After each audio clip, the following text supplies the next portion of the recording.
The Apple iPhone 16 Pro Max is bigger and more powerful than ever. It has a beautiful screen, an excellent camera array, and new camera controls that could change how you approach iPhone photography.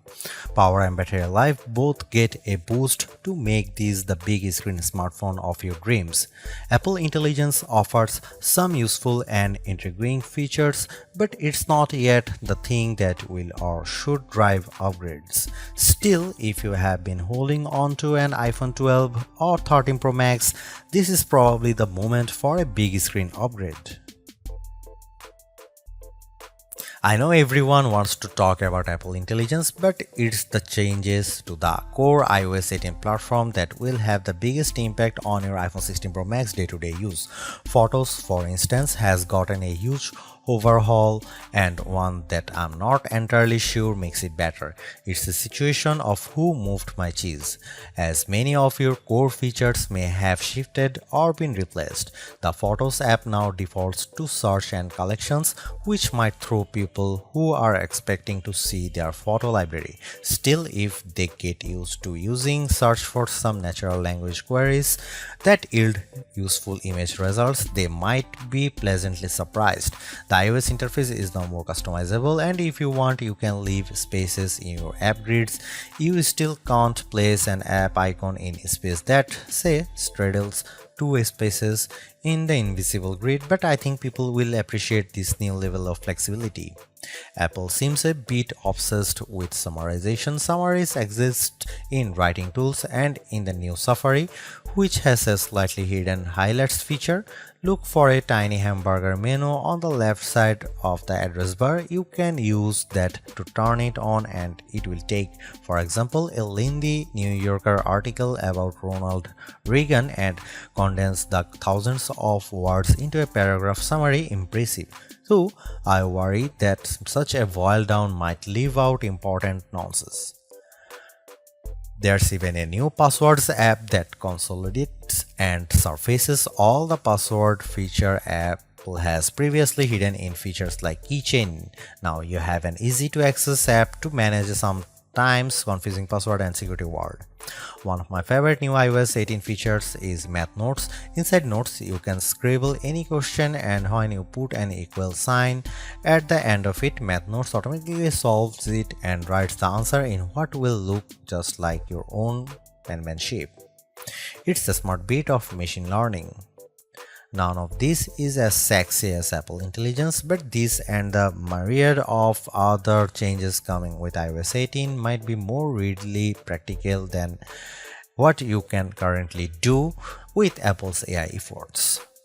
Apple's 13-year-old digital assistant has burst out of its floating bubble, and now when you summon it, takes over the whole screen. I switched between calling Siri by name and using a long press on the power button to call it, and each time the entire screen was encased in a beautiful multicolor glow. The display almost appears to flash when you press that button, and when you make your request, the screen pulses in response. Siri really seems more alive than ever. This, too, might be the most exciting part of the update. Apple Intelligence features that give Siri access to information about you on the phone to make its responses more contextually relevant are not here yet, nor are app insights that might help dig into applications to enable features and actions. Instead, we get a Siri that is somewhat better at handling the ahs and ums that sometimes happens when you are trying to craft a Siri prompt. I found that Siri can understand some confused talk, although if you are nearly incoherent, Siri will be lost too. Siri did well on some question and was effective at opening the FaceTime camera when I said I wanted to take a selfie. It also did well when I asked how I could share my Wi-Fi password, returning a concise step-by-step guide. One other nice Siri update is the text to Siri. All it takes is 3 taps on the bottom of the screen to open a Siri window in which you can type in your prompt. It's a nice, discreet way of getting the answer or help you need. Writing tools, which you can find when you type text in notes, emails, or messages, offers to make your writing better in a variety of ways. I'm a confident writer and communicator in email and messaging, so AI assistance in these tasks doesn't appeal to me. There are 2 millions who feel otherwise and may find these tools useful.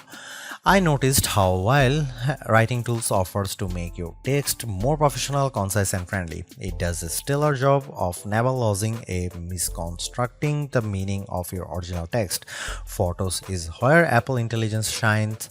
The new cleanup option in Edit is effective at removing unwanted objects from phone. When I opened a photo and tapped the cleanup eraser icon, it immediately offered to remove a few people from the background of my photo.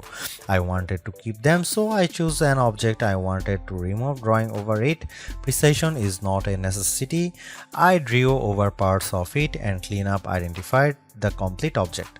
When I took a picture of my wife at an outdoor restaurant, I noticed that you could still see all the cars parked behind her. I used cleanup to remove them one by one. It did a good job. In all, Apple Intelligence shows early promise, but compared Google Gemini and Galaxy AI, it seems a bit limited.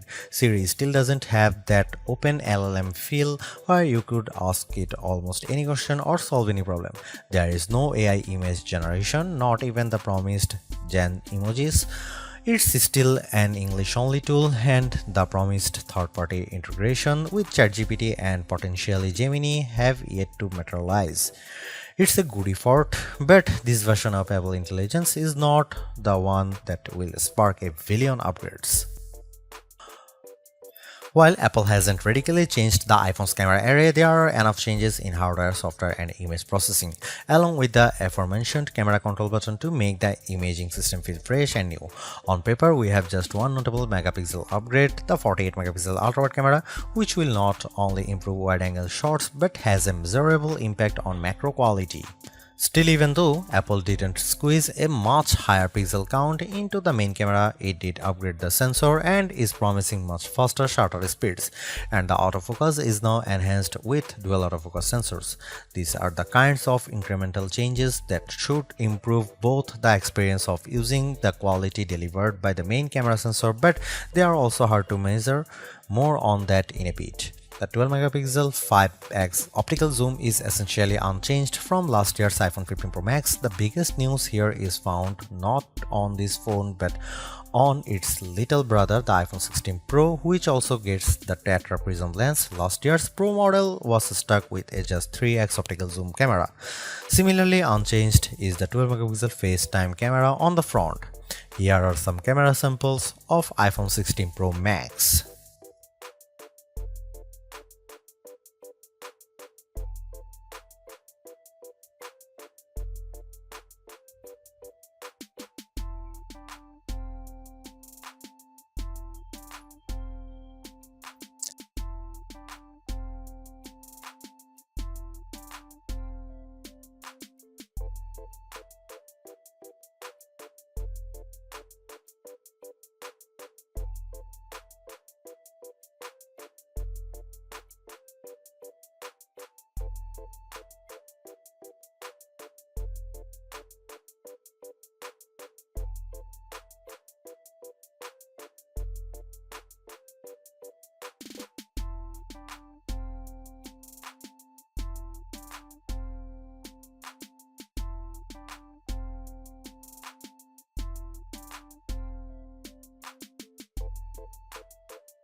By every metric, the iPhone 16 Pro Max's new A18 Pro SoC is a beast. It outperforms the A17 Pro and Qualcomm's Snapdragon 8 Gen 3 in most benchmarks. While Apple isn't backing the CPU with as much memory as you might find in, for instance, a Google Pixel 9 or Samsung Galaxy S24 Ultra, the iPhone 16 Pro Max and its A18 Pro chip make good use of the 8GB it has. That the iPhone 16 Pro Max is essentially a mini computer in your pocket should surprise no one. Apple Silicon has provided ample power for everything from everyday productivity tasks to 4K video editing and AAA console gaming. The 18 Pro is no different, but in this case, we have an even larger canvas on which to enjoy its benefits. I'm not sure I could find a task this phone couldn't handle.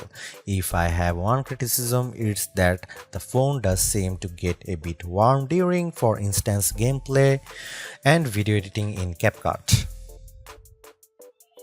I don't know if this is the graphite covered aluminum substructure more efficiently delivering heat from the chip to the body or the phone overworking. The good news is that this does not adversely impact performance or battery life.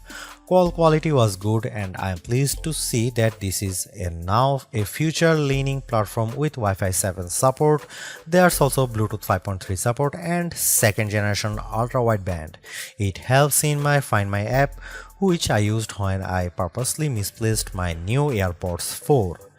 In the US, the iPhone is now eSIM only, which I like, although some people miss the physical SIM card. I appreciate the ease of switching eSIMs from one phone to other and how easily the iPhone 16 Pro Max lets you switch between multiple eSIM numbers on the iPhone 16. The iPhone 16 Pro Max delivered some of the best Future Labs battery drain results I have seen. We got an average 16 hours of battery life on our tests, and anecdotally I saw between 14 and 17 hours depending on activity. That's impressive. Apple is finally supporting QI2 wireless charging technology and provided me with a new QI2 supporting MagSafe charger and a 30-watt charge adapter. The iPhone 16 lineup ships with a 60-watt capable USB-C cable but no charging adapter. Using those two accessories, I recharged the iPhone 16 Pro Max at 44% in 30 minutes. Apple claimed 50% in 30 minutes, so this is pretty close. A full charge took about 2 hours. One thing not a lot of people know is that with a standard USB-C cable, you can charge your AirPods or Apple Watch off the iPhone. The iPhone 16 Pro Max have everything we have come to expect in a year-over-year upgrade even without Apple Intelligence. The 6.9-inch iPhone 16 Pro Max have a slew of upgrades including a good battery life, outstanding photo and video chops and iOS 18. The iPhone 16 Pro Max are excellent phones worthy of a spot in your pocket if you can afford them.